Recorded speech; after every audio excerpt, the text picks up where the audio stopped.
As tecnologias, me esqueci. Então vou voltar ao início. Boa noite a todos e a todas, mais uma vez. Bem-vindos ao seminário online do NEC. Desta vez nós temos a apresentação de estudantes.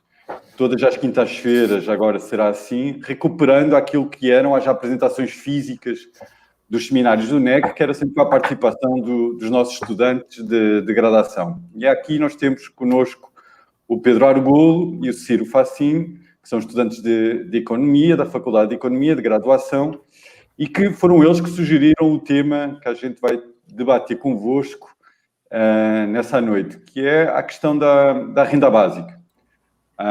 Neste contexto de pandemia, em que centenas de milhões de trabalhadores perderam a sua fonte de renda, uma das reações de política fiscal dos Estados tem sido diferentes esquemas de transferências de renda à parte ou à globalidade da população.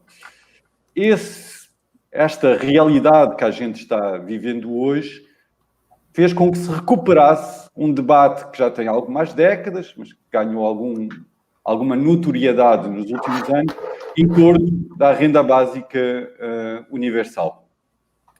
Só que este debate, na verdade, muitas vezes é feito de forma bastante confusa, confundindo-se experiências, debates teóricos muito diferentes e de origens muito diferentes. E, portanto, aqui a motivação deste seminário é um pouco tentar também mapear a discussão e tentar contribuir para o debate que está tendo, não só aqui no Brasil com muita força também, mas um pouco em todo o mundo. Esta discussão, nas últimas semanas, ganhou tração. Sem mais, eu não vou alongar muito mais, eu vou passar então a palavra aqui aos protagonistas. Se eu não me engano, começa aqui com o Pedro, certo, Pedro? Sim, certo, professor. Vou começar então. Força aí. Olá, gente. Boa noite. Sou Pedro Argulo Medrado, faço parte do Núcleo de Estudos Conjunturais. Como o Nuno já disse, o que eu vou fazer aqui hoje vai ser falar um pouquinho sobre o auxílio emergencial, sobre a renda básica universal, sobre um pouquinho dessas políticas assistenciais de renda,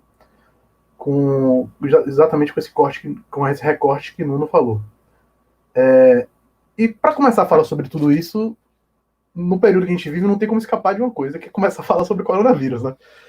Parece que todos os temas de hoje convergem, começam com isso ou terminam com isso, mas é porque é uma coisa completamente anormal que a gente está vivendo, e então é comum nós partimos o debate a partir dele. Por quê? Eu começo aqui com a crise do coronavírus, que foi uma crise que mexeu com todos os estados, nos casos dos estados, eu digo os países, todos os estados e nações do mundo, não é? Então, o que aconteceu? Com a crise do coronavírus, eu falei na última apresentação isso que nós fizemos sobre política fiscal. Aí eu quero tratar um pouquinho para a gente entender, para a gente dar o contexto sobre isso. A crise do coronavírus trouxe diversas dificuldades econômicas, tanto no âmbito da oferta e da demanda de uma economia. Porque é uma crise que impede que as pessoas circulem, ou seja, impede que as pessoas que demandam produtos, ou seja, que querem comprar, vão para os shoppings comprar, eles não conseguem comprar nos shoppings, nos mercados, em diversos outros lugares que as pessoas compram os seus bens e serviços, e as pessoas não conseguem ofertar, ou seja, elas não conseguem disponibilizar isso, porque elas também não podem estar nesses lugares por conta do risco de transmissão do vírus. Então, qual é a saída para isso? São as medidas de isolamento social. As medidas de isolamento social prejudicam tanto a demanda e a oferta da economia. A partir desse dilema que nós temos, o que aconteceu? Os estados ao redor do mundo, todos eles, em quase sua totalidade, começaram uma série de políticas fiscais para tentar diminuir o impacto dessas novas relações do coronavírus em nossa sociedade. Ou seja, que tipo de políticas fiscais são essas? São tanto como auxílio emergencial, que a gente vai falar mais na frente, quanto renda para as empresas, emprestar dinheiro para as empresas para elas não quebrarem, investimentos acima da média por exemplo, em hospitais, comprar respiradores. Isso tudo faz parte de uma política fiscal. Dentro da política fiscal brasileira, que teve alguns rumos, teve a política fiscal de pagamento do salário das empresas funcionários. Entre essas, teve o auxílio emergencial. O que é que consta o auxílio emergencial? O auxílio emergencial é é uma quantia de R$ 600 paga para aquelas pessoas que não têm carteira assinada e recebem menos de um salário mínimo. Ou seja, se você não tem carteira assinada e recebe menos de um salário mínimo, você vai receber uma quantia de R$ 600. Caso você for mulher, o seu núcleo e não tiver outra pessoa no seu núcleo familiar, você vai receber R$ 1.200. Esse programa do auxílio emergencial, ele vai custar mais ou menos 153 bilhões de reais. Eu digo que vai custar mais ou menos porque não está definido exatamente como é que vai se tratar o auxílio emergencial daqui para frente. Se vão continuar pagando R$ 600 mensais, ou como o Bolsonaro disse, acho que semana passada, não sei, parece que as parcelas vão diminuir progressivamente, ou seja, o próximo mês vão ser R$ 500, depois 400, depois R$ 300. O custo desse programa para a economia brasileira foi de 153 bilhões de reais. Nesse mesmo período, isso significa que foi 500% a mais do que costuma se transferir com o Bolsa Família. Ou seja, é um programa muito maior e que tem uma quantidade de recursos muito maior para uma situação também de emergência que o Brasil vem vivendo a partir do coronavírus. Outros países no mundo têm feito medidas muito parecidas com o Brasil, e até maiores. Por exemplo, os Estados Unidos fez um pacote de 2,2 trilhões de dólares, 11% do PIB americano. Dentro desse pacote, obviamente, tem várias coisas. Uma delas é um cheque de $1.200 que todos os americanos podem receber. Não, desculpe, todos os americanos não. Que os americanos que recebem menos que 70 mil dólares, $75.000 por ano. O americano recebe menos que $75.000 por ano, tem direito a receber $1.200, mais um adicional de $500 por criança. E caso ele receba acima de 75 mil até 99 mil dólares, ele vai receber um valor menor, de acordo com quanto mais ele recebe acima de 75 mil. A Argentina também criou um direcionado para as pessoas, para a população pobre, que estima de R$ 800 por mês. O Reino Unido fez um pacote de 80% do salário, sendo até 2.500 libras para toda a população. A Alemanha também, um pacote para toda a população. Um pacote, na verdade, um pacote de 2.218 milhões, ou seja, 8,9% do PIB. Só que dentro desse pacote existem várias medidas, e uma delas é o pagamento de 3 meses de 5 mil euros para todo mundo, ou para as empresas que tenham até 5 trabalhadores, ou até 5 trabalhadores elas vão ganhar 9 mil euros, ou até 10 trabalhadores elas vão ganhar 15 mil euros, na verdade. Então a gente pode ver, na verdade, aqui no início, um pouquinho de como funciona essa parte da política fiscal. Países como o Brasil, que tem uma alta informalidade no seu mercado de trabalho, ou seja, as pessoas não têm carteira assinada, em tese, o que era para ser a prioridade do Estado brasileiro seria direcionar essas pessoas, que como ela não tem como manter um emprego que elas não têm, então seria direcionar recursos diretamente para isso, que é o auxílio emergencial. Países que possuem em países que possuem muitas pessoas com um contrato de trabalho ativo, pessoas com carteira de trabalho assinada, as políticas são mais voltadas à manutenção do emprego. Ou seja, o Estado dá o dinheiro para a empresa pagar para o funcionário, ou dá uma parte do dinheiro para a empresa, para uma parte do dinheiro ser da empresa e outra parte ser do funcionário. Então, a partir disso, a gente consegue ver que vários países no mundo agora têm fazendo essas políticas fiscais de renda, de transferência de renda, e isso reacendeu um debate sobre sobre a renda básica universal e sobre a importância e sobre os desafios que ela tem em nossa sociedade. Ciro agora vai entrar falando um pouquinho sobre esse debate, né? Sobre o debate teórico, sobre o que a gente conhece sobre renda básica universal. Ciro? Opa. Então, boa noite aí. Agradeço a todos logo de início pela presença aí na reunião. A gente fica muito feliz. Lembrar também, ao final a gente vai lembrar isso também, mas de seguir aí o NEC, todas as redes sociais da gente, para estar sempre ligado aí nas apresentações. Mas sim, como o Pedro falou aí, esse cenário fiscal no mundo todo mudou assim radicalmente, com largos programas, né, grandes programas de transferência de renda, especialmente nesse caráter emergencial de preservação da renda das pessoas, né? E como ele explicou muito bem, o Brasil aqui não foi diferente. Mas então, por que isso reacendeu esse debate da renda básica? Assim, logicamente reacendeu pela similaridade que seria um programa de renda básica universal. Mas, porém, muita ingenuidade pensar também que esse debate iniciou agora. Como eu denotei, como o Pedro também falou, ele foi reacendido, ele chegou à tona novamente. Segundo o livro de Philippe Van Parijs e de Yannick van der Bocht, que é Basic Income, que eles vão defender a renda básica universal, eles falam que a raiz desse pensamento pode levar até a religião, a própria ideia da religião, e a questão da terra como sendo algo trabalhado pelo próprio homem, né? E que se o homem, enquanto sociedade, trabalha essa terra, todos os homens, então, teriam direito aos produtos dessa terra. Portanto, a renda básica seria um direito divino, um direito do homem, enquanto ser social. Mas isso é o mais abstrato. Mas quando vamos chegando mais próximo dos debates científicos e políticos, a gente começa a ver principalmente a pesquisa do fim do século XVIII, mais especificamente com Thomas Paine e Thomas Spence, que eles introduzem esse debate, principalmente lá na Inglaterra, mas ainda assim de forma muito abstrata, ainda saindo muito da parte mais religiosa também até, e da questão da terra, mas já começa a inferir quanto também a questão da propriedade, né?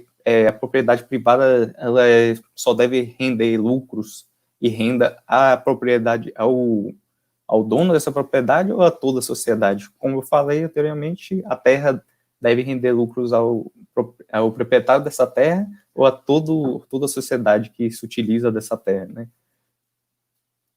E aí, tipo, eles vão começando a justificar a renda básica universal. E um dos principais expoentes científicos mesmo dessa renda básica universal que criou um arcabouço mais teórico e mais concreto dessa ideia foi Joseph Charlier, no século XIX, em 1818, que ele nasce, vai morrer em 1896, que ele indicou uma renda básica universal que seria feita a partir dos rendimentos dos aluguéis de todas as propriedades presentes em uma nação. E aí vocês perguntam como é que faz isso? Teria um imposto sobre os aluguéis de todas as propriedades ou um imposto sobre a propriedade que traria recursos para essa renda básica? Não.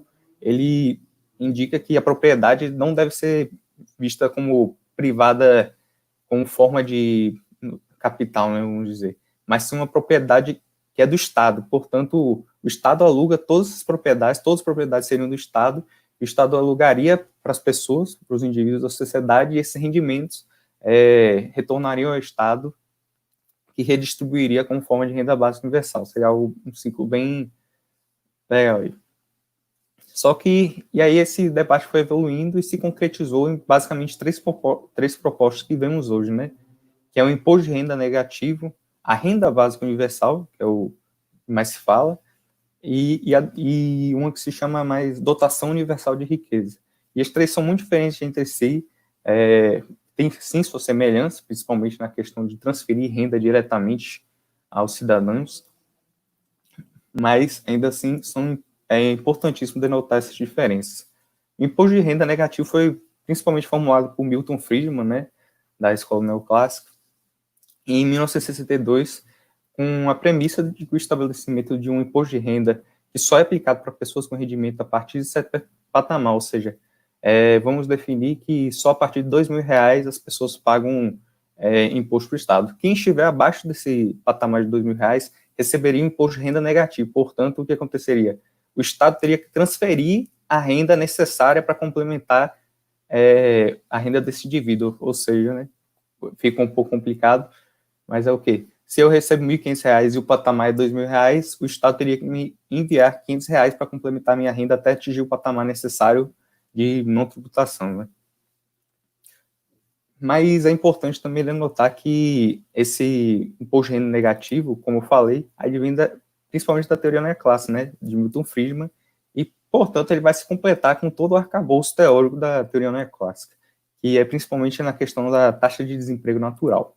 Porque esse nível natural de desemprego que existe enquanto pressuposto na teoria neoclássica desempenha um importante papel na manutenção da inflação, na teoria de Milton Friedman, visto que ela seria a taxa de desemprego não aceleradora da inflação. Ou seja, o que é isso? Ficou muito complicado para entender, mas eu explico rapidinho.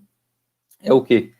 Que se a gente tem uma taxa de desemprego de 8% e a gente faz políticas públicas estaduais de forma a reduzir essa taxa de desemprego para 5% e a taxa de desemprego natural seria 8%, se a gente atinge essa taxa de desemprego de 5%, tem mais pessoas empregadas, portanto, tem mais moeda na economia, tem mais pessoas com dinheiro. Portanto, essa queda do desemprego levaria ao aumento da inflação, ou seja, as coisas aumentariam o seu preço. Portanto, é essencial na teoria neoclássica que você não ultrapasse esse limite dessa taxa natural de desemprego para você não levar a um crescimento inflacionário da sua economia, não levar a hiperinflação, etc. Isto tudo, claro, à luz da visão teórica da economia neoclássica. Então, portanto, o imposto de renda negativo ia atender essa demanda como? Atenderia diretamente todos os trabalhadores, né, que estão desempregados naturalmente, ou seja, se a taxa de desemprego natural fosse 8%, a demanda, a imposto de renda negativo ia atingir todos esses naturalmente, ia substituir, portanto, todas as políticas públicas de bem-estar social que tem no Estado, ou seja, seguro-desemprego, o próprio investimento público, a política de salário mínimo, de valorização dele, sem gerar um descontrole inflacionário, porque se ela substitui tudo isso, que são rendimentos que normalmente são acima do que eles consideram ideal, você não vai sobreaquecer a economia e vai deixar de distorcer, na visão deles, os mercados de baixos salários, que, explicando rapidamente, são o quê? Quando você tem uma política de salário mínimo e ela é sobrevalorizada, ou seja, ela não está relacionada diretamente à capacidade, ao que o trabalhador inclui na produção, ele é sobrevalorizado. Portanto, pelo salário mínimo não deixar o empregador contratar abaixo desse mínimo, né, ele deixa de empregar, ou seja, eles, na visão deles, o salário mínimo, a política de salário mínimo, será uma política que geraria desemprego. E se você retira esse salário mínimo e põe uma taxa, uma transferência de renda mínima, você basicamente liberou os salários para serem flexibilizados da forma que for essencial ao empregador. Portanto, dessa forma, o imposto de renda negativo se constrói na visão neoclássica como uma maneira mais eficiente de política pública do Estado, implementando o limite mínimo de renda subsidiado pelo Estado. Essa intervenção substituiria todas as outras existentes que eu falei, também conquistadas muitos pelos movimentos trabalhadores, como o desemprego, a previdência pública e a política de salário mínimo, reduzindo ao mínimo, assim, necessário a intervenção estatal na economia. E é importante destacar também que essa medida abandona a ideia de pleno emprego, né, que é uma ideia principalmente mais keynesiana, tentando caducar, assim, a visão intervencionista e desenvolvimentista do Estado com a medida que leva apenas ao endividamento estatal e a aceleração inflacionária, além de claramente desconsiderar as conquistas históricas e políticas dos movimentos trabalhadores, criando, na verdade, a possibilidade de um mercado de trabalho de baixos salários subsidiados pelo próprio Estado. Na medida que o Estado complementa a renda, não se vê nenhuma forma de incentivo, principalmente no caso do trabalhador menos qualificado e dos empregadores estabelecerem salários acima do patamar definido pelo imposto de renda negativo, ou seja, se o patamar do imposto de renda negativo fosse R$800, por que o empregador ia dar um salário de R$1.000? Não faz sentido. Portanto, além de se desmantelar o estado de bem-estar social, que foi construído pelos trabalhadores, você visa também reduzir drasticamente os custos de trabalho, já que impostos e contribuições sociais, como os do segundo-desemprego, do FGTS e da Previdência, iam deixar de ser pagos pelo empregador, iam ser tudo transmitidos ao Estado, e ao trabalhador ia ser transmitido como um salário mais baixo. E é importante denotar também que esse imposto de renda negativo, por ele ter esse limiar, esse patamar, que você precisa receber menos de tal renda, ele não é uma coisa universal, ele é uma política focalizada, ele focaliza essencialmente nos mais pobres, limitando, assim, o mínimo da pobreza. Portanto, qual é a segunda proposta? É a renda básica universal, que é muito defendida por Van Parijs, em que ela seria instituição de rendimento automático e mensal para todos os cidadãos, sem nenhuma exigência ou seletividade, ou seja, ela é realmente universal. Ela não seria focalizada com um imposto de renda negativo. Na prática, ela se assemelha muito com o anterior, visto que em um país com um imposto de renda com faixas progressivas, como é o Brasil, de certa forma, e ajustadas corretamente ao rendimento das pessoas, as alíquotas maiores iriam incidir sobre os mais ricos e menos sobre os mais pobres. Ia criar, assim, um certo benefício líquido, né, um imposto líquido para os mais vulneráveis, que seria a transferência de renda em si, e enquanto os mais ricos iam pagar mais imposto do que eles iam receber do Estado enquanto a renda básica. Mas o que baseia principalmente, o que norteia basicamente essa teoria da renda básica universal? Assim como o imposto de renda se baseia na ideia dos mercados de trabalho se ajustar da taxa de desemprego natural, aqui a gente vai se basear principalmente na questão da noção do fim do trabalho. O que é essa noção do fim do trabalho?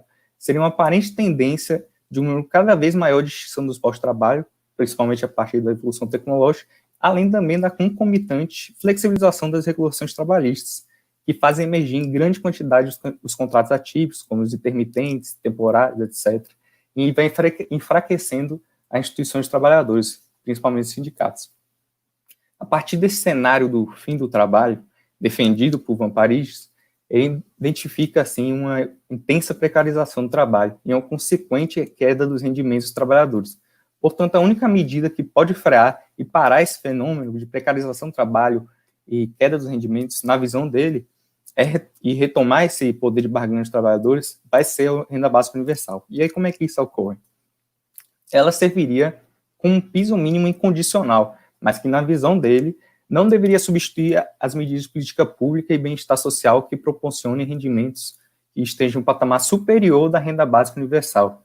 Ou seja, enquanto o imposto de renda negativo visa substituir todas as políticas públicas do Estado se tornar mínimo, só realmente ter essa transferência de renda e não ter nenhuma outra política, o Van Parijs aqui ele vai indicar que não, que a renda básica universal, primeiro, ela deve ter um patamar alto, ela deve ser um valor elevado, ou seja, sei lá, cerca de 2 salários mínimos, vamos dizer, um valor mais elevado que o normal, para retomar esse poder de barganha dos trabalhadores, para os trabalhadores poderem escolher o que eles querem, se eles querem realmente trabalhar ou não, dando essa liberdade de escolha do trabalho e não deixando eles à mercê do desespero, principalmente da crise do desemprego, né? Quando você tem a crise econômica, como agora você tem o desemprego, normalmente vai cair os salários e qualquer um que estiver procurando emprego vai ser a primeira coisa que vir pela frente. Com esse piso mínimo incondicional mais elevado ainda que o salário mínimo, por exemplo, o trabalhador teria real liberdade de escolha na visão dele, de Van Parijs. E como eu falei, algumas políticas públicas que trouxessem rendimentos superiores à própria renda básica, elas não deveriam ser excluídas, elas deveriam ser mantidas como forma até de continuar estabelecendo a barganha do trabalhador. Então, portanto, segundo Van Parijs, ela seria bem mais efetiva que o imposto de renda negativo à renda básica universal, né? Devido à sua própria universalidade, não restringindo a ninguém o acesso à renda. Isso se demonstra real na medida que a burocracia envolvida nos processos de aceite dessas pessoas, nós beneficiários, pode atrasar em muito o tempo de ação da medida, deixando famílias expostas e vulneráveis durante esse período. Isso se verifica ainda mais no caso da declaração do imposto de renda, visto que normalmente leva cerca de alguns meses até para declarar. Portanto, para receber o benefício também demoraria esse mesmo tempo. Ou seja, você perder um tempo valioso para tirar pessoas da pobreza. E essa proposta se difere essencialmente do imposto de renda negativo pela sua universalidade, já que o imposto de renda negativo é focalizado, e também pelo seu custo. Logicamente, o orçamento fiscal de uma renda básica universal ia ser muito maior do que o imposto de renda negativo, ela ia pegar muito mais pessoas, logicamente todas as pessoas do país, por exemplo, do Brasil. Visto para efeito de estipulação, se a gente pegasse aqui e pagasse um salário mínimo por mês para todos os brasileiros, cerca de 210 milhões de brasileiros, durante 12 meses de um ano, a gente ia gastar 2,6 trilhões de reais. Se a gente pegar o PIB de 2019 e tirar mais ou menos quanto que isso custaria em 1% do PIB, isso equivaleria a 35,6% do PIB. Isso ia ser disparado logo de cara o maior gasto orçamentário da União, que é do Brasil, né? Por fim, da mesma maneira que o imposto de renda negativo, a ideia do fim do trabalho, que ele defende inicialmente, traria a inutilidade também do Estado intervencionista e desenvolvimentista na economia, que ia trazer uma visão determinista do mercado de trabalho, como se estivesse fadado a reduzir cada vez mais os postos de trabalho e precarizando ainda mais as condições de renda e trabalho. Portanto, seria incompreensível nessa visão do fim do trabalho e da renda básica universal você fazer uma política econômica visando atingir o pleno emprego ou aquecer a economia, além da renda básica universal. Portanto, por mais que a proposta não se baseie nessa extinção do Estado de Bem-Estar Social, longe disso, porque ela quer essa manutenção para manter o poder de barganha dos trabalhadores, ela ainda afeta diretamente alguns pontos da conquista da luta dos trabalhadores e da forma de organização estatal e econômica que possibilitou as condições de vida no pós-guerra, né, Segunda Guerra. E, por último, a dotação universal de riqueza, né, trazida, inclusive, por Piketty, mas que já teve outros, muitos que trouxeram essa ideia, indica o que, rapidamente? Que o cidadão que atingir uma certa idade, por exemplo, 21, 18 anos de idade, ia receber um valor significativo todos de uma só vez, vamos dizer, cerca de 50 mil reais, formando assim um estoque de riqueza, um patrimônio inicial de riqueza. E ele faria o que ele quisesse com esse dinheiro. Mas a ideia principal é o quê? Se temos várias famílias de jovens ricos que vão para o mercado de trabalho e entram na universidade de qualidade por causa do seu patrimônio, já que eles acumularam de outras vidas, né, dos pais deles, e conseguem manter seu padrão de riqueza, se a gente der para todo mundo um padrão similar, as pessoas vão ter oportunidades mais iguais de acessar a mesma educação e assim, ao longo dos anos, estarem todos iguais. Mas o problema principal dessa proposta é exatamente isso. Você vai deixar a pessoa à mercê dela mesma e ainda assim, como é que eu posso falar? Ela só vai equalizar oportunidades, ela não vai equalizar o contexto histórico das pessoas, nem as outras coisas. Portanto, é por isso só a questão do debate teórico. E agora a gente vai passar mais para as dimensões mais internacionais das propostas de rendas básicas no mundo e no Brasil, inclusive. Então, vou passar aí.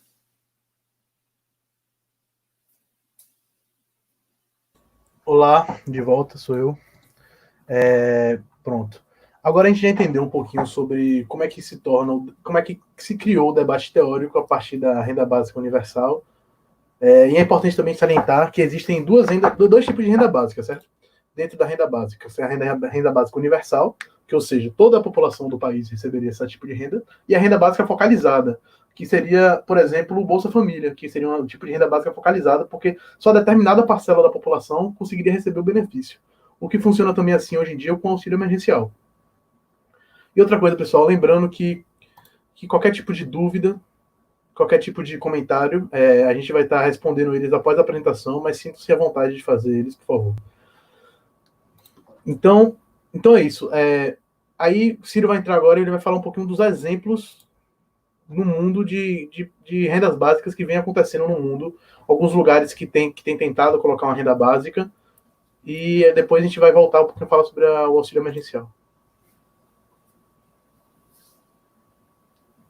Tá, boa. Online novamente.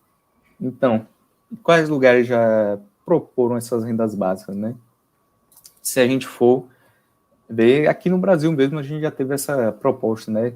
Acho que muita gente talvez já tenha escutado falar, não muita, mas é de certa forma famoso, né? O Eduardo Suplicy e sua proposta da renda básica cidadania, que é basicamente a mesma ideia da renda básica universal.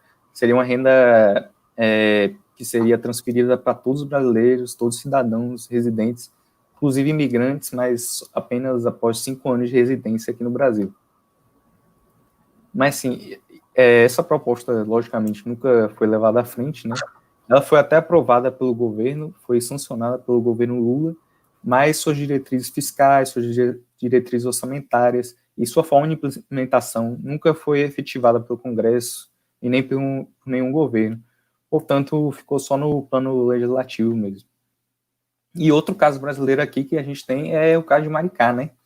Que é uma cidade do Rio de Janeiro e que, com os royalties do petróleo, eles fizeram um protótipo de renda básica, né? Um protótipo não é uma renda básica para todos os cidadãos da cidade deles, são 42 mil pessoas, e que eles transferem R$300 por mês a essas pessoas. Mas eles não transferem literalmente em reais. Eles criaram uma moeda fictícia da própria cidade deles, se chama Mumbuca. E uma Mumbuca seria equivalente a R$1. Portanto, R$ 300 na realidade, mas essa umbuca ela só é comercializável em Maricá, portanto é até uma forma de auxiliar o próprio comércio local, né? Então essas são propostas, no caso de Maricá, uma proposta até já concretizada e que dá muito certo, mas que tem, seus recursos vêm diretamente dos royalties do petróleo, do pré-sal, né, do Rio de Janeiro, que tem muito pré-sal lá. E quais são as outras propostas, né, internacionais? Bom, a gente já teve uma que é muito famosa também, que é o Fundo Permanente do Alasca, que da mesma forma de Maricá, ele é fundada, traz seus recursos dos royalties do petróleo e também da mineração que acontece no Alasca e que transfere diretamente em dólares, não é uma moeda fictícia, diretamente em dólares a todos os cidadãos residentes no Alasca, cerca de $1.000 por ano só. É muito pouco, mas é alguma transferência de renda. E, para ter noção, em 2011 foi 1.172, mas a cada ano varia, mas sempre fica na faixa de $1.000 mesmo. Mas quais foram as propostas que, após a pandemia, ganharam força e até foram aprovadas, né? A principal, logo de longe, é o da Espanha.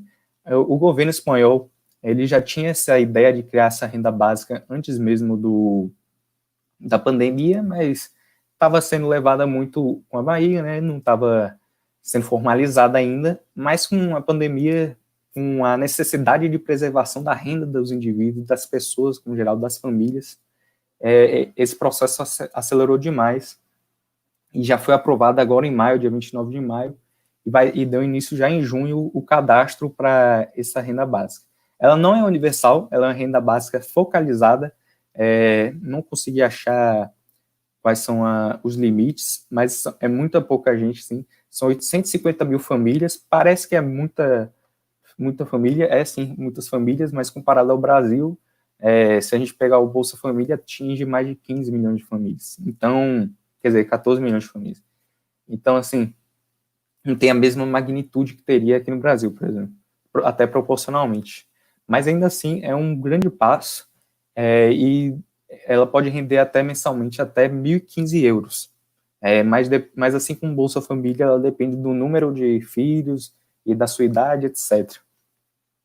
E para ter esse direito, como eu falei, você tem que estar abaixo da renda, ou seja, tem o mesmo patamar de diferenciação que imposto de renda negativo. Se você ganha cerca de 2.000 euros mensais a menos para baixo, você está elegível para receber essa renda. Mas aqui eu estou excluindo. E praticamente para você acessar não tem contrapartida, não tem muita seletividade, é só você estabelecer assim, eu recebo abaixo desse critério estabelecido pelo governo espanhol, que já te inclui no programa.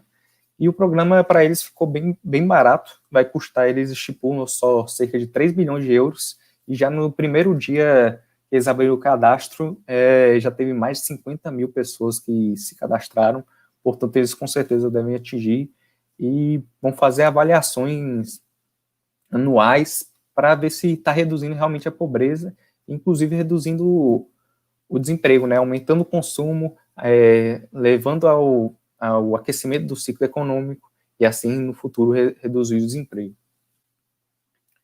E também tem a questão da Itália, que foi uma proposta que foi aprovada ainda no ano passado, mas que está sendo levada agora mais a sério por causa da pandemia também. Ainda não está no mesmo nível já que a Espanha, que já partiu para um ponto mais concreto, mas já tem inclusive até valores definidos, que seria que a renda familiar não poderia ser maior a 12.600 euros por ano, e que o custo para o Estado seria mais ou menos de 6,1 bilhões de euros, Estado italiano. Mas, como eu falei, eles aprovaram ano passado, mas ainda não implementaram, não de muita forma concreta, mas estão no meio disso aí. Ainda mais com a pandemia sendo um grande acelerador desses processos, né? Então, vou passar agora para Pedro. Pedro vai falar um pouco mais dos impactos do auxílio emergencial e como isso trouxe essa ideia da renda básica na cabeça das pessoas e os efeitos dele, né, as consequências positivas aqui no Brasil. É isso. Depois que a gente teve contato com... A gente viu essas experiências internacionais e depois a gente olhou os dados que saíram do Brasil. Recentemente saiu a PNAD, que é a PNAD do IBGE em relação ao Covid, que traz vários dados da economia brasileira, e a gente conseguiu enxergar várias coisas benéficas do auxílio emergencial aqui na economia brasileira.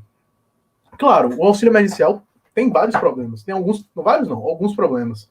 Primeiro, pessoas que não deveriam receber estão recebendo recursos, o que é muito ruim. A gente viu notícias de militares que receberam recursos, que eles não se enquadram, porque eles têm vínculo empregatício, e pessoas que também deveriam receber o recurso, mas não estão conseguindo receber por causa de demoras na hora de você ser aprovado perante o sistema do auxílio, o que é um problema também. Mas esses problemas são possíveis de serem arrumados. Então a gente vai agora partir para o que é que trouxe de benefício o auxílio emergencial na economia brasileira. Só para vocês terem uma noção, o quão expressivo foi. Segundo o Ministério da Economia, o auxílio emergencial diminuiu em 76% a extrema pobreza daqueles que receberam o auxílio. Mas imagine, 76% das pessoas que receberam auxílio saíram da extrema pobreza. Mas espera aí, mas esse dado também tem uma coisa meio estranha, porque, de acordo com o governo federal, a extrema pobreza é caracterizada por pessoas que recebem menos de R$ 89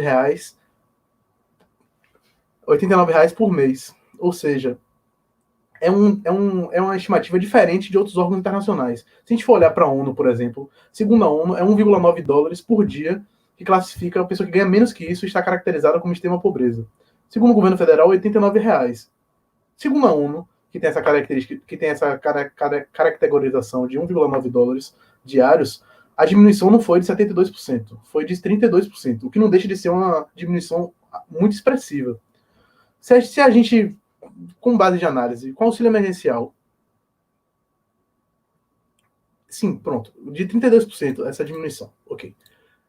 O auxílio emergencial, a gente fica pensando às vezes o quão caro ele é para a economia, e a gente pensa muito no quanto ele vai custar. Vixe Maria, será que o Estado brasileiro tem como pagar sobre isso? É interessante a gente ver por outra ótica, por exemplo. O quanto o auxílio emergencial aumenta em arrecadação do Estado. Por que isso? Se eu estou dando R$600 na mão de uma pessoa, significa que essa pessoa ela vai usar esse dinheiro, certo? Ela vai usar para comprar comida, ela vai usar para pagar moradia, para diversas outras coisas. Ou seja, ela vai movimentar esse dinheiro na economia. Quando ela vai comprar comida, parte da comida dela vai voltar para o Estado em impostos. Outra parte vai para o dono do mercadinho, que também vai fazer outras compras, que também vai voltar com parte do dinheiro vai voltar com parte para a economia como imposto. Vai voltar para o Estado como imposto. Então, a gente tem um estudo aqui da professora Débora Freire, da UFMG, que, segundo os cálculos dela, a receita adicional pode cobrir 45% dos custos do programa, ou seja, 45% do que o Estado gastou no auxílio emergencial vai retornar para o Estado em meio de impostos. Então a gente vai ter um aumento gigantesco na receita dos Estados nesses próximos tempos. Agora, partindo para uns estudos mais focalizados, do IBRE-FGV, por exemplo, o auxílio emergencial impediu que 19,17 milhões de pessoas caíssem na extrema pobreza. Só para você ter uma noção, sem auxílio emergencial, 4,2% da população estaria na extrema pobreza. Sem o auxílio emergencial, se não tivesse acontecido o auxílio emergencial durante esse período de epidemia, esse número subiria para 3,3%, ou seja, muito grande. Se a gente falar desse dado exclusivamente para crianças, por exemplo, crianças de 0 a 13 anos, antes da crise, nós tínhamos 5,5% das crianças no Brasil de 0 a 13 anos vivendo em extrema pobreza. Sem o auxílio emergencial, durante essa epidemia, esse número de 5,5% subiria para 19,4%. Ou seja, o auxílio emergencial teve um papel importantíssimo em frear o aumento da extrema pobreza nessa época da epidemia, nessa ocasião agora que vivemos. Outro ponto que é muito importante frisar, quando olhamos para o auxílio emergencial, é o efeito da distribuição regional dos recursos, ou seja, para onde está indo os recursos do auxílio emergencial. Se a gente for olhar, o Nordeste recebeu 50 bilhões de total de recursos que vieram para o auxílio emergencial. Se a gente olhar, que eu falei no início da apresentação, 153 bilhões para o Brasil inteiro. Desses 153 bilhões, 50 bilhões foram para o Nordeste. Aí você se pergunta, por que o Nordeste veio muito recurso? Porque o Nordeste é um estado historicamente mais pobre. Um estado o quê? Uma região historicamente mais pobre, certo? Certo, essa é uma explicação também. Só que existe outro fator que faz isso acontecer. Vamos lá. Todas as famílias hoje no Brasil que recebem um Bolsa Família estão cadastradas num programa chamado Cadastro Único, ou seja, o governo possui informação dessas pessoas, certo? O Nordeste é uma região que, antes do coronavírus, é claramente a região com a maior pobreza do país. Então, muitas dessas pessoas estavam cadastradas no Bolsa Família, que, consequentemente, faziam elas estarem cadastradas no Cadastro Único. Então, quando saiu o auxílio emergencial, todas as pessoas que estavam cadastradas no Cadastro Único receberam automaticamente o benefício. Em estados, por exemplo, como São Paulo, que a pobreza, o Sudoeste, por exemplo, todo, que Sudoeste não, Sudoeste, não, porra, Sudeste, desculpe.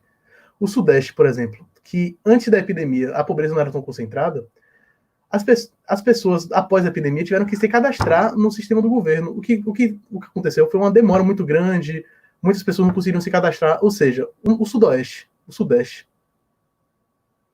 possui 30 milhões a mais de pessoas que o Brasil, 30 milhões a mais de pessoas que o Nordeste, e está recebendo a mesma quantidade de benefícios que o Nordeste. Ou seja, essa parte do cadastro único das pessoas que já recebiam o benefício da Bolsa Família foi muito importante para redirecionar esses recursos. Para vocês terem uma noção, no Nordeste, no Brasil, no Nordeste, quanto o auxílio emergencial foi importante no Nordeste? Se a gente pegar o dado do Brasil, o auxílio emergencial ajudou a incrementar no Brasil 2,2% do PIB com valores de 2019. Se a gente pegar o quanto cada estado ganhou, para depois a gente fazer essa conclusão de 2,2%. Todos os estados que ganharam acima de 2,2%, que seria a média do Brasil, foram estados nordestinos. Ou seja, o auxílio emergencial teve um impacto gigantesco, porque ele foi direcionado, acabou sendo direcionado muito mais para as economias do Nordeste. Então esse impacto é muito importante para aumentar a distribuição de renda no Brasil e equalizar os ganhos e ajudar a equalizar os ganhos das pessoas e diminuir a pobreza que temos na nossa região. A partir disso, dessa identificação do quanto o auxílio emergencial foi importante para a nossa economia, começou a surgir desses debates sobre a renda básica, principalmente surgiu muito quando o economista Samuel Pessoa trouxe uma proposta na Folha de São Paulo, numa sua coluna da Folha de São Paulo, uma proposta que já existia, que são de dois professores da UFPE, Universidade Federal de Pernambuco, Rosane Siqueira e José Ricardo Nogueira. Nessa proposta deles, eles fizeram uma simulação de renda básica para todas as pessoas no Brasil, de R$ 406. Essa renda básica seria financiada a partir de uma alíquota única no imposto de renda, de 35,7% sobre todas as rendas, de capital, trabalho formal e trabalho informal.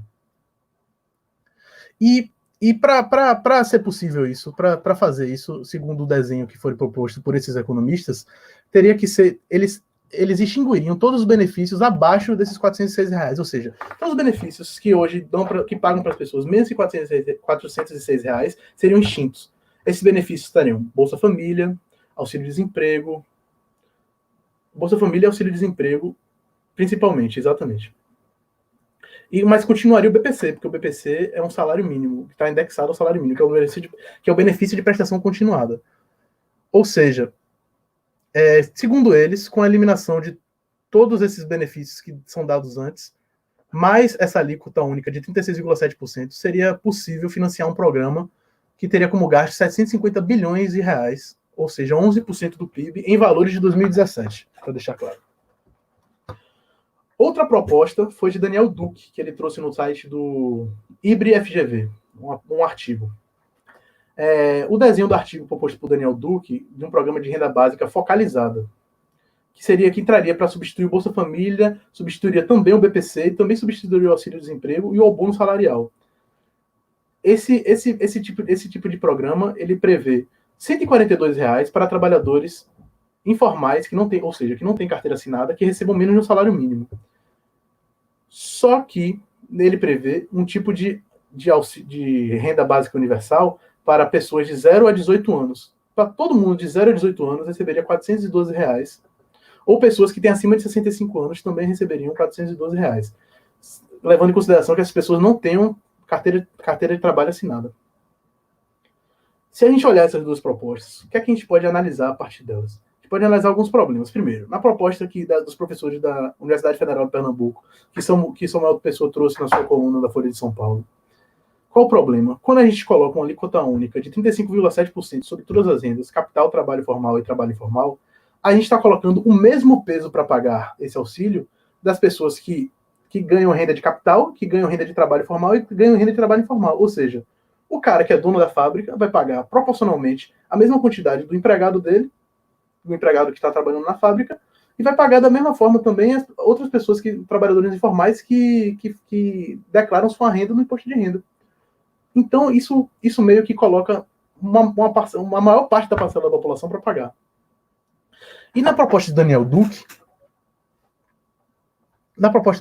o problema é que, a partir do momento que a gente xinga o BPC, ele até diz isso no artigo dele, ele fala, a partir da minha proposta, é possível ver que quase todas as configurações familiares houve aumento de renda. O que significa isso? Significa que realmente quase todas as famílias, se a gente olhar o núcleo familiar, vai ter mais renda que antes. Só que alguns vão passar até menos. Por exemplo, um idoso que só recebe o BPC. Ele pararia de receber o BPC, que é um salário mínimo, ele passaria a receber R$412.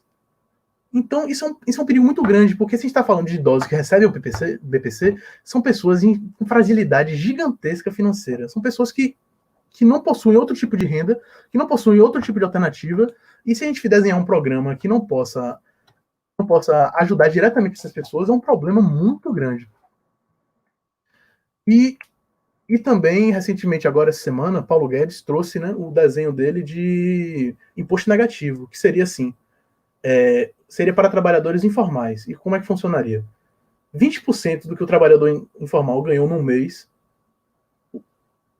iria para uma conta. Ou seja, se o trabalhador informal ganhou R$1.000, não ganhou R$1.000, não, pega a quantia do que o trabalhador informal ganhou num mês e soma 20% dessa quantia. 20% dessa quantia vai estar indo para uma conta que só vai estar disponível para esse trabalhador quando ele for aposentado, e será a aposentadoria desse trabalhador, certo? Paulo Guedes não prevê o fim das outras, não fala, pelo menos, por enquanto, de acabar com os outros regimes de aposentadoria em relação a isso. Só que a gente tem que tomar muito cuidado com essa proposta. Por quê? Trabalhadores informais, eles são muito prejudicados pelos ciclos da economia brasileira. Quando a economia vai bem, eles conseguem até desenvolver algum tipo de renda, mas quando a economia vai mal, eles quase não conseguem nenhum tipo de renda. Se a gente colocar que esses trabalhadores só vão ter o dinheiro os 20% a mais do que eles arrecadarem durante a vida para a aposentadoria, significa que vários trabalhadores que não conseguiram adentrar no trabalho durante a vida não vão conseguir recursos nenhum e vão viver de novo na extrema pobreza, que é o objetivo que a gente tem que acabar no Brasil. Então, isso não resolve, não soluciona o problema, e tem que ser desenhado de uma forma boa para não prejudicar a parcela da população. É normal a gente ver, é comum a gente ver vários planos de renda básica, de renda universal, renda básica, como o que algumas pessoas chamam de voucherização da economia, que é o quê? Eu vou te dar uma renda, mas eu não vou te dar mais saúde pública, eu não vou te dar mais educação, eu não vou te dar mais saúde pública, educação pública, nenhum tipo de serviço. Eu vou te dar um dinheiro e você vai utilizar esse dinheiro para gastar no que você precisar. Só que não, a gente tem que ter muito cuidado com isso. O auxílio emergencial tem que ser uma quantia que você utiliza para suprir suas necessidades básicas. A educação pública continua existindo. Toda a rede de proteção social do Brasil tem que continuar existindo. Porque se a gente criar um programa para acabar isso, vai acabar sendo, no final, muito pior para a população, porque ela vai ter que, a partir de um voucher, pagar por sua educação. E quanto é que é esse voucher, entendeu? Quanto é que o Estado vai poder pagar desse voucher? Então, é uma quantidade muito pequena se você tiver que utilizar todo o seu recurso para pagar isso. E é isso. Acabo minha apresentação aqui. Agora a gente vai ler a seção dos comentários. Ok. Obrigado, Pedro. Obrigado, Ciro. Ficou bastante claro, né, da vossa apresentação, este é um tema bastante vasto, com vários ângulos de análise. Eu acho que eu passava já às perguntas, depois eu talvez faça um comentário, mas algumas das perguntas até vão de encontro àquilo que eu iria fazer o meu comentário. Então, a primeira pergunta de Pedro Tourinho: existe algum outro movimento em que o Brasil tenha condições de fazer para auxiliar famílias de baixa renda durante esse cenário pandémico, o que eu vou sugerir é reunir aqui algumas perguntas, ok? Pedro, Ciro? Sim. Certo. A segunda pergunta do professor Wallace diz o seguinte: a política de renda básica, auxílio emergencial, é uma ameaça às políticas universais? Elas podem ser usadas como mecanismo do ajuste fiscal, dado que ocupa menos recursos públicos? E a terceira questão, também do professor da Faculdade de Economia, o professor Pitombo, ele nos diz: mesmo antes da pandemia, a ideia da renda básica universal, ou quase, recebeu o apoio improvável de alguns economistas brasileiros, como o ex-presidente do Banco Central, Arminio Fraga. Como vocês enxergam a ligação disso com a redução dos direitos trabalhistas? Esta ideia da uberização da economia, né? E já agora tinha aqui um pequeno comentário de Flávio Pereira, comentando essa uberização, seriam as novas formas de relações trabalhistas. Ele diz: o mundo muda, né? As relações também mudariam. Portanto, estas primeiras questões eu passo a palavra a vocês. Quem é que quer começar? Eu posso responder a primeira dúvida, a primeira pergunta. É de... Como é o nome dele? Pedro Torinho, é isso mesmo? É Pedro Torinho, acho. Existe algum outro movimento em que o Brasil tenha condições de fazer para auxiliar a família de baixa renda durante o cenário pandêmico? Veja bem, Pedro Torinho. Para mim, o auxílio emergencial, se a gente conseguir resolver os problemas de distribuição das pessoas que merecem receber e não estão recebendo, já é um ótimo benefício. O problema são outras coisas que o governo brasileiro não tem feito, que é o crédito para as empresas, para impedir que ocorram demissões, não está chegando nas empresas. Então, isso é um problema que eu acho que é muito grande, porque essas pessoas essas pessoas vieram a ficar desempregadas e aumentou muito os recursos, aumentou muito a quantidade de recursos que aumentou muito a quantidade de recursos do auxílio emergencial, porque várias pessoas antes que estavam empregadas foram demitidas e passaram a precisar do auxílio emergencial.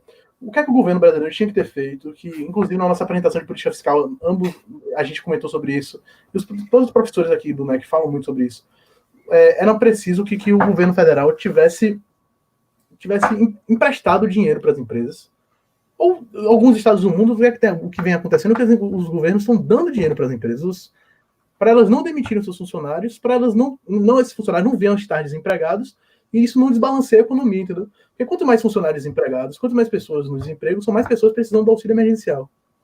Então, eu acho que o que o Estado deveria ter feito mais e que não fez foi justamente isso, que foi políticas de preservação do emprego. Agora tem Muito bem, eu agora passo a Ciro. Ciro. Opa. Então, bom, vou responder aqui a pergunta de Wallace e de Fabrício, que de certa forma estão no meio tocante, e queria até complementar essa de Pedro Torinho. Concordo com tudo que Pedro falou ali, mas acho que outra política também que seria muito bom seria uma política eficiente de saúde, né? Infelizmente o governo não fez muito bem isso aí nessa pandemia e isso afeta ainda mais as famílias de baixa renda. Mas sim, quanto à pergunta de Wallace e de Fabrício, esse é um dos principais perigos ligados à renda básica universal, como imposto de renda negativo, e imposto de renda negativo está até, de certa forma, implícito esse perigo. A renda básica, o principal proponente, né, a principal pessoa que defende ela, um dos principais, né, defende a manutenção das políticas públicas, né, mas ainda assim, com certeza, ela traz esse perigo. Justamente porque, como até Pedro falou, o auxílio vai gastar cerca de 150 bilhões de reais, mas provavelmente cerca de 45% dessa renda vai retornar para o Estado como forma de rendimentos, né, de receita. Ou seja, uma política pública se autofinancia em certa parte. Então, uma política pública que, teoricamente, substituiria muito mais facilmente todas aí que já existem, com um custo fiscal inicialmente muito menor do que as que a gente já tem hoje em dia, inclusive da própria saúde, da educação, é muito mais tentador para um Estado que visa se enxugar dos seus custos do que uma política de bem-estar social que notoriamente tente atender às demandas do mercado de trabalho. E também outra coisa que é importante denotar nisso é que essa questão da renda básica, do imposto de renda negativa, etc., ela é diferente do estado de bem-estar social normal. Porque o estado de bem-estar social normal, né, do pós-guerra, dos anos dourados do capitalismo, que dizem, que foi construído muito em base no momento dos trabalhadores, ele tinha como um dos principais pontos controlar a concorrência, controlar quais esferas a economia tocava ou não tocava, entendeu? A esfera da regulação do trabalho, ou seja, não, você não pode flexibilizar o trabalho até esse ponto, justamente porque esse é o Estado que a gente implementou, é o Estado conquistado pelos trabalhadores e a gente não quer flexibilização precária do trabalho, etc. Na renda básica, você basicamente fala, você está substituindo toda essa mudança política, essa definição econômica das coisas por uma definição monetária. Você fala assim, não, todo mundo recebe a mesma renda, para que eu tenho que manter outras políticas? Portanto, o Estado não vira nada além de apenas uma pessoa que transfere renda. E sim, só e diferente do Estado de bem-estar social, ele deixa de ser esse Estado regulador e vira apenas um Estado assistencialista, de certa forma. Né? Então, portanto, e com esse cenário da uberização e da redução de direitos trabalhistas é ainda melhor. Porque uma coisa que eu acho que eu acabei de esquecer de falar, principalmente imposto de renda negativo e na renda básica também falei, todos eles estão envolvidos, de certa forma, com o debate do trabalho, né? E, portanto, o que acontece? No imposto de renda negativo é implícito. Você vai flexibilizar os salários. Se o imposto de renda negativo coloca o patamar de R$1.000, o incentivo dos empresários é reduzir os salários. Por quê? O empresário pode simplesmente reduzir para R$600 e o Estado vai ter que complementar a renda do trabalhador. Ou seja, o incentivo é reduzir salários. E no arcabouço teórico da teoria neoclássica, que defende essa implementação de uma renda como essa, é necessária essa flexibilização dos salários, a flexibilização do trabalho. E, consequentemente, isso vai levar à precarização lá no futuro e a consequente perda de renda. Portanto, a questão da renda básica é muito perigosa no tocante à extinção do próprio estado de bem-estar social.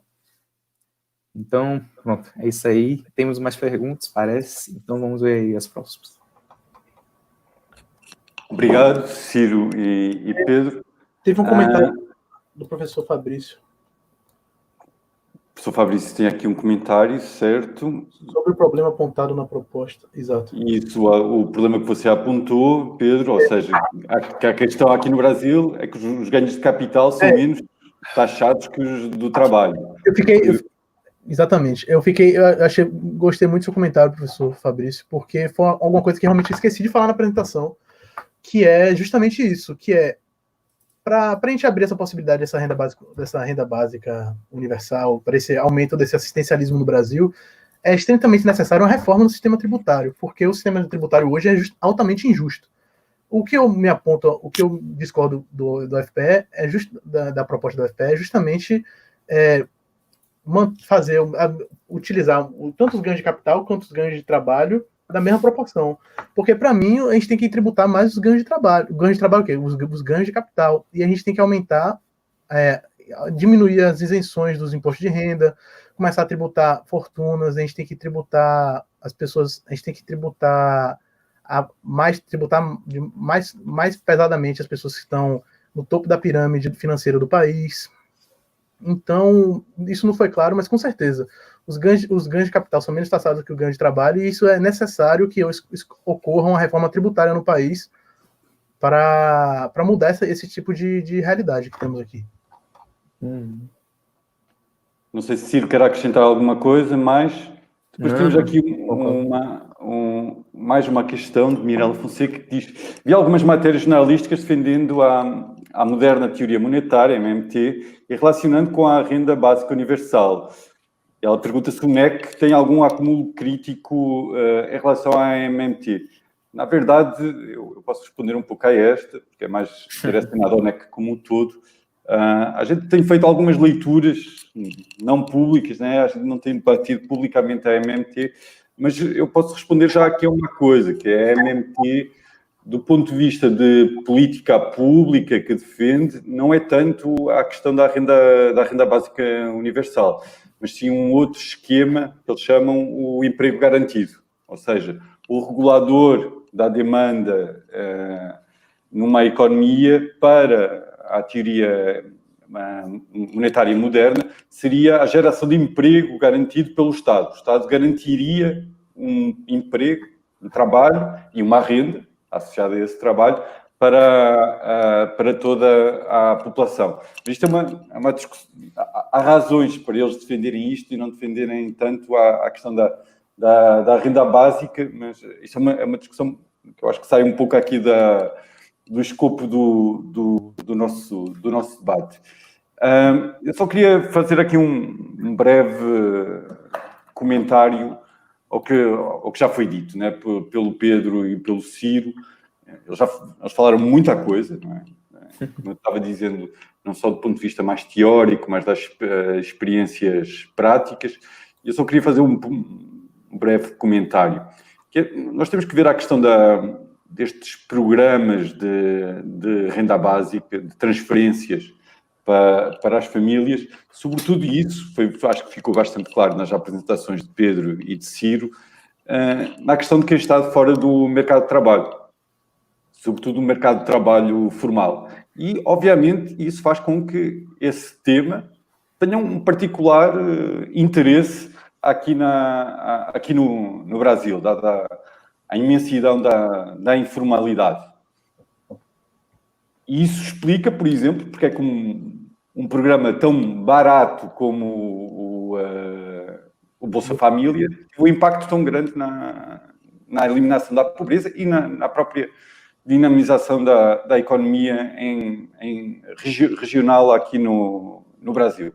Agora, eu acho que é preciso ter, isso também ficou razoavelmente claro, acho eu, é ter cuidado, era um pouco aquilo na senda do que o Wallace disse, de estas propostas muitas vezes aparecem como propostas que vêm substituir outro tipo de transferência.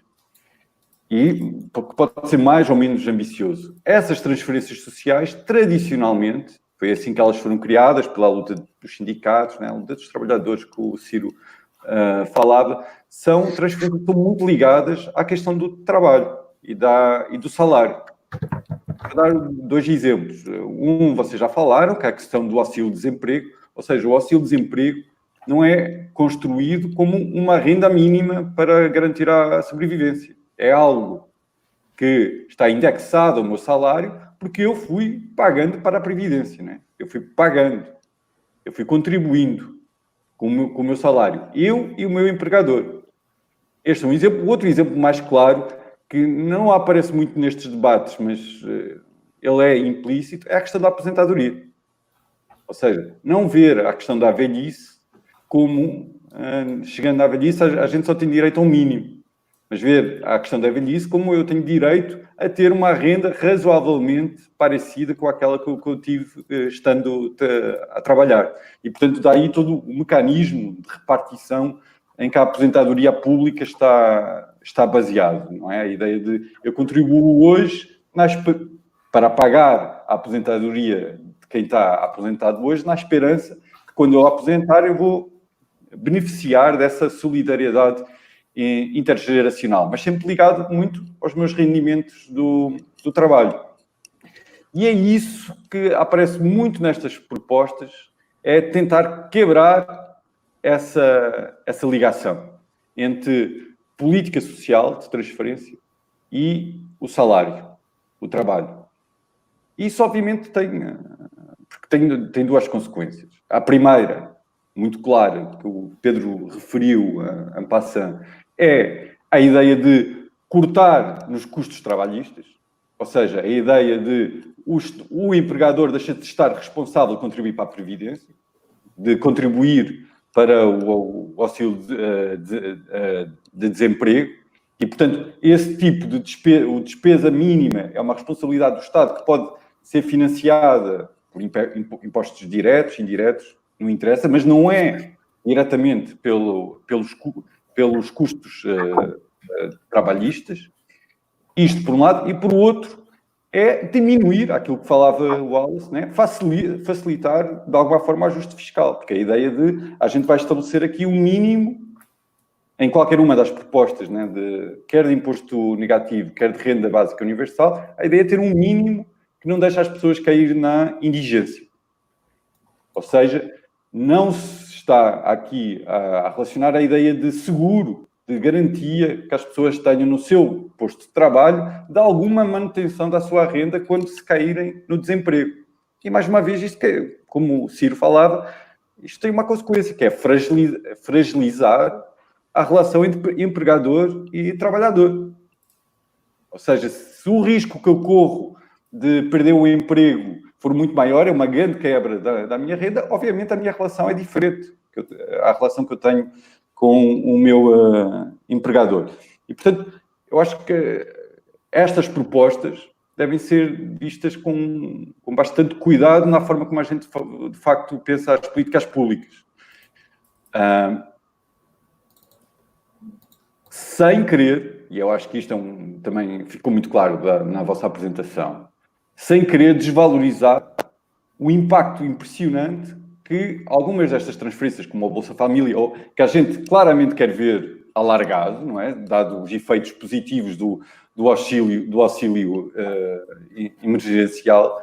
Ou seja, a gente tem que separar águas desse ponto de vista. Ou seja, entre o mercado de trabalho, os trabalhadores e a sua formalização, e quem está fora desse mercado de trabalho, por um lado. E por outro, aquilo que o Ciro também falou, que é como esta discussão de política pública muitas vezes parece que já abandonou aquilo que era um objetivo explícito de política económica dos Estados, quer fosse governo de esquerda ou de direita, que era o pleno emprego. Parece que há toda uma normalização, uma naturalização do desemprego, que nos deve preocupar do ponto de vista, se quisermos aqui, de política económica, e que está muito por detrás deste tipo de proposta. Eu termino só com a cautela que a gente deve ter em relação a estes temas, é a questão vocês conhecem o Elon Musk, não é? Que é o presidente da Tesla, que é um proponente da renda básica universal. Mas, ao mesmo tempo, ele é bastante conhecido por tentar perseguir os sindicatos na Tesla. Ou seja, de tentar evitar a entrada de sindicato na Tesla. Portanto, é preciso ter... A ideia da renda básica universal não é necessariamente aqui um progresso no sentido do fortalecimento da renda e da posição do trabalho. Dito isto, eu queria-vos passar eu acho que não temos aqui... Tem uma questão do Tiago e de Wallace também, do professor Wallace. Duas questões. Então, eu passava a eles e depois vocês podiam já finalizar. Sim? Sim, pode ser. Então, Tiago, temos aqui outra condicionalidade para uma possível renda básica no Brasil, é a reformulação dos modelos de negócios dos bancos públicos, pois estes seriam fundamentais nessa intermediação. Ou seja, eu penso aqui que o Tiago está falando como um instrumento, não é? Sim, de chegar nas pessoas, não é? E depois temos o comentário do professor Wallace, que diz que a política social focalizada ocupa muito menos espaço no orçamento público quando a gente compara com as políticas sociais universais, né? Que vem um pouco na senda, no seguimento do que a gente estava dizendo. O comentário deu prosseguimento dele, não que seja contrário. Espera aí. Ok. Temos aqui algumas provocações. Não que seja contrário à política social focalizada, mas ela deve ser contraposta às políticas sociais. Não deve ser contraposta às políticas sociais universais. Bem, eu aqui não tinha lido os comentários do Wallace. Os meus comentários se tornaram redundantes com os deles. Portanto, eu passava a palavra a vocês para responder a estes comentários e fazerem as vossas considerações finais. Ok? Quem quer falar primeiro? Eu começo e depois você finaliza a apresentação? Pode ser? Então, força aí, Pedro. Beleza. Eu vou começar agora a falar um pouquinho do comentário de Thiago, né? Que, com certeza, isso é uma coisa muito importante que o Thiago comentou, que parte justamente da dificuldade do Estado brasileiro de conseguir fazer programas de manutenção do emprego durante a crise do coronavírus. Porque o que foi? Os bancos privados, o que é que o governo fez? O governo enviou dinheiro para os bancos privados e disse: Eu não lembro a quantidade exata agora, mas ele assumiu uma porcentagem do risco, ou seja, se você emprestar determinado recurso para determinada empresa e ela não pagar, essa porcentagem do risco eu tomo para mim, ou seja, é uma forma do governo federal influenciar com que os bancos emprestassem dinheiro nessa época agora, que é uma época de muito risco na economia. Só que os bancos privados, o que é que eles fizeram? Eles viam que não valia a pena esse tipo de risco devido à crise agora de tantas empresas falindo. Não sabiam se essas empresas iam continuar existindo mesmo com os empréstimos, então eles não fizeram os empréstimos. É nessa ocasião que a gente entende a necessidade do banco público, porque o banco público ele empresta, mesmo assim, ele empresta como uma forma de política de Estado, uma política econômica, de emprestar dinheiro para impedir com que as pessoas sejam demitidas. Então, isso só deixa mais evidente o papel que os bancos públicos têm na economia brasileira e que também, como o banco público seria essencial para um projeto de renda básica universal, por exemplo. Agora o comentário do professor Wallace. Eu vou fazer meu comentário e depois Ciro faz o comentário dele em relação a esses comentários. A política social focalizada ocupa muito menos espaço no orçamento público quando a gente se compara com políticas sociais universais. Sim, com certeza, professor. As políticas focalizadas são mais baratas porque elas não são pagas a todo mundo, né? Mas elas possuem um problema que obviamente, ao meu ver, é possível de solucionar, que é mais difícil você pagar, é mais fácil você pagar uma quantidade para todo mundo do que você, a partir de um grupo social, você pagar esse dinheiro, ou seja, porque existem vários processos. Pessoas precisam estar validando se essa pessoa realmente cabe para receber determinado benefício, então cria uma dificuldade que algumas pessoas acabam não recebendo, algumas pessoas que merecem receber esse benefício acabam não recebendo. Outro problema que a gente tem no Brasil é que se a gente for olhar os percentis de renda, existe uma faixa, que é a faixa do meio para baixo, que são as faixas que recebem menos rendimentos. Elas estão ao tempo todo, pessoas saindo da extrema pobreza, indo para a pobreza, indo da pobreza para a extrema pobreza. Algumas pessoas saem da pobreza e vão para a classe média, depois elas voltam para a pobreza. Ou seja, é muito difícil no Brasil a gente conseguir fazer um programa desse e que consiga pegar esse tipo de mudanças da renda das pessoas, sabe? Porque a gente nunca sabe ao certo, porque as pessoas estão sempre migrando da extrema pobreza para a pobreza, justamente por causa do ciclo econômico, do mercado de trabalho muito, muito ruim que tem no Brasil. Então, essas políticas focalizadas seriam mais difíceis de acontecer no Brasil, mas eu concordo que essas seriam as melhores formas de fazer esse tipo de política aqui. E eu vou passar... Sim, e aí, a partir disso, eu agradeço aqui a presença de todo mundo, muito obrigado. Felipe Bueno aí fez uma participação e tentou alertar aí a gente, mas é isso aí, gente. Muito obrigado para todos vocês que estiveram aqui, que participaram do debate, que ouviram, que me ouviram a Ciro. Obrigado agora aí. Agora eu passo a palavra para Ciro. Boa, tudo bem. Então, quanto aos comentários, concordo com tudo que Pedro falou ali, principalmente na questão de Thiago ali.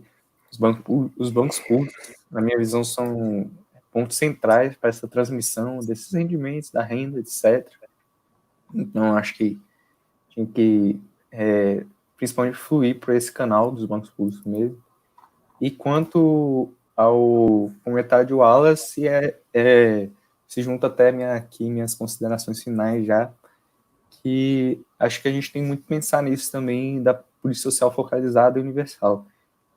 Na minha visão, logicamente, as melhores são sempre as universais. Lógico que a gente criticou aqui de várias formas a renda básica universal, mas também mostrou seus pontos positivos, né? Mas o que eu acho que é mais essencial ainda, além da gente pesar se é focalizado, se é universal, o seu custo orçamentário, etc., eu acho que é a finalidade da política. E eu vejo muito a renda básica universal, imposto de renda negativa, etc., muito em contraposição ao mercado de trabalho, como a gente falou aqui, a apresentação inteira, como o Nuno fez uma ótima exposição aqui no final. E, como eu falei, muito contraposta também à própria finalidade de um Estado de bem-estar social, um Estado que foi construído na base da luta do trabalhador. Foi um Estado que regulamenta a concorrência capitalista e regulamenta a exploração do trabalhador e regulamenta as formas de organização do trabalho como geral. quando a gente inclui a renda básica universal, ela não traz nenhuma regulamentação, ela não limita o escopo do capitalismo.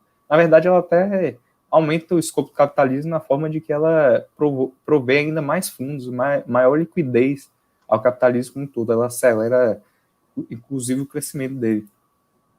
Portanto, se a gente quer fazer uma política social, seja ela focalizada, universal, a gente deve pensar primeiro, enquanto em teoria de desenvolvimentismo, teoria de intervenção do Estado, de que forma que ela opera dentro dos mercados. Ela opera como um potencializador dos mercados ou como regulador dos mercados em cima da qualidade de vida e do trabalho. Então, é isso aí. Muito obrigado por todos. Nos sigam aí no Instagram, no Twitter, no YouTube, e estamos aí para todas as apresentações. Muito obrigado, Pedro e Ciro. Eu acho que vocês deram aqui um excelente contributo para tentar, como eu disse na minha introdução, não é? Tentar mapear um pouco esta discussão, que muitas vezes ela é muito confusa.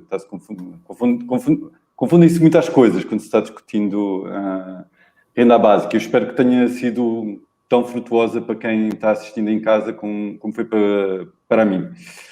Dito isto, resta-me agradecer a quem está assistindo, mais uma vez ao Pedro e ao Ciro, e lembrar que já na próxima terça-feira nós teremos às 7 da tarde, uma nova apresentação aqui no NEC. Boa noite a todos e a todas. Boa noite. Boa noite.